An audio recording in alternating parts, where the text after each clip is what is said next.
Worth it. म्हणजे आपण जेव्हा एवढ्या लांब येतो, 1400-1500 किलोमीटरचा प्रवास करून, वर्थ इट आहे.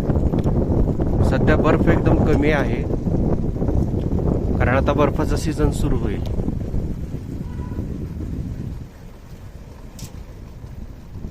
आणि बर्फाचा सीझन आता 2-3 महिने आरामात असेल. इथून पुढे हिमाच्छादित भाग दिसेल हा सगळा. पण त्यावेळेस फारशी लोक इथे नसतात, कारण सगळ्यांचा, बऱ्याच जणांचा रोजगार हा जो आहे तो पर्यटनावर आहे. आणि बर्फ जेव्हा खूप प्रमाणात पडतो तेव्हा रोजगार बंद होतात. हे ॲपलचे मळे आहेत. एक्झॅक्टली ॲपल मला एखाद दुसरंच बघायला मिळालं.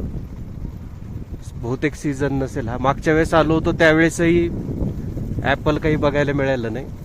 त्याचा सीझन मध्येच असतो कुठेतरी आधीमध्ये. एखादा दुसरा ॲपल दिसतंय, पण असं परफेक्ट भरपूर ॲपल असे दिसत नाही आहेत.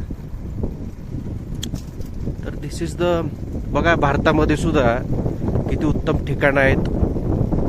आणि आपण परदेशाचे दौरे वगैरे करायचं स्वप्न बघतो. खूप चांगलं आहे.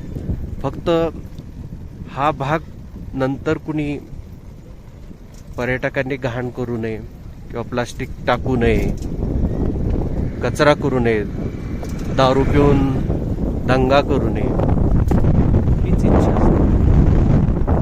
हे तिबेटियन मस्टिफचे ब्रीड आहे. ते तिबेटियन मस्टिफ जो कुत्रा असतो ना, त्याचं हे मिश्रण आहे, हायब्रिड आहे.